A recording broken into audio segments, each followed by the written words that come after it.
وحده والصلاة والسلام على من لا نبی بعده اما بعد. قابل احترام ناظرین سامعین، السلام علیکم ورحمۃ اللہ وبرکاتہ. نبی اکرم صلی اللہ علیہ وسلم نے فرمایا، غلام کا حق یہ ہے کہ اسے کھانا اور کپڑا دیا جائے اور اس پر کام کا صرف اتنا ہی بوجھ ڈالا جائے جس کو وہ برداشت کر سکتا ہو. اس حدیث مبارکہ کے اندر خادم، غلام یا ملازم، ان کے ساتھ حسن سلوک کا درس دیا گیا ہے.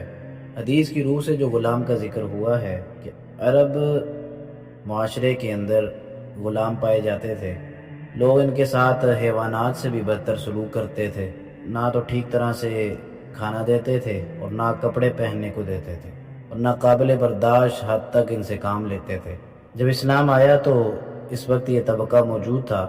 نبی اکرم صلی اللہ علیہ وسلم نے مسلمانوں کو یہ ہدایت کی کہ ان کے ساتھ انسانوں کا سلوک کرو، ان کو وہی کچھ کھلاؤ جو تم کھاتے ہو اور وہ کپڑے پہناؤ جو تم پہنتے ہو، اور ان سے صرف اتنا ہی کام لو جتنا ان کے بس میں ہو.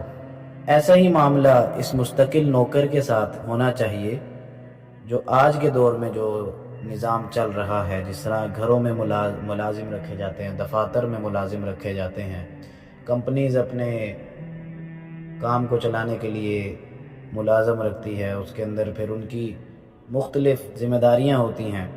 تو حدیث کے مطابق یہ سمجھایا گیا ہے اس طرح کے جو مستقل ملازم یا نوکر ہمارے معاشرے میں موجود ہیں ان سب کے ساتھ ایسا ہی سلوک ہونا چاہیے جو نبی اکرم صلی اللہ علیہ وسلم نے فرمایا ہے.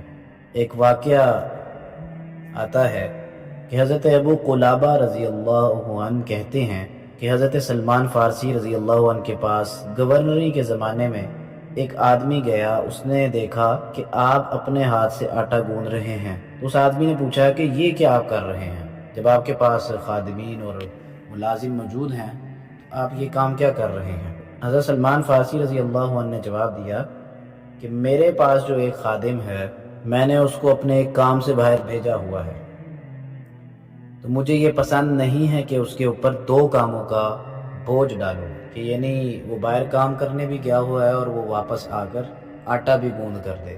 تو یہ کام میں خود کر رہا ہوں.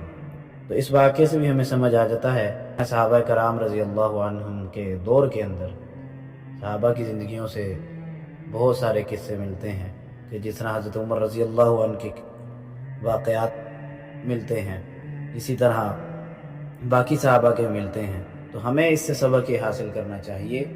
آج کے معاشرے کے اندر بہت ساری جگہوں پر اور بہت ساری خبروں کے اندر ہمیں سننے کو ملتا ہے کہ مالک نے گھریلو ملازم کے ساتھ یا دفتر ملازم کے ساتھ کو تشدد کر کے یا جان سے مار دیا یا اس کو ایسی تکلیف پہنچائی کہ زندگی بھر کے لیے وہ معذور ہو گیا.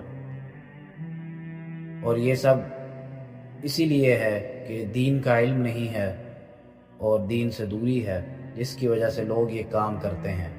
تو اللہ تعالیٰ سے دعا ہے کہ ہمیں اس حدیث مبارکہ پر عمل کرنے کی توفیق عطا فرمائے اور ہمیں دین کی صحیح سمجھ اور نبی اکرم صلی اللہ علیہ وسلم کی سیرت پر عمل کرنے کی توفیق عطا فرمائے. آمین. وما علینا الا البلاغ المبین.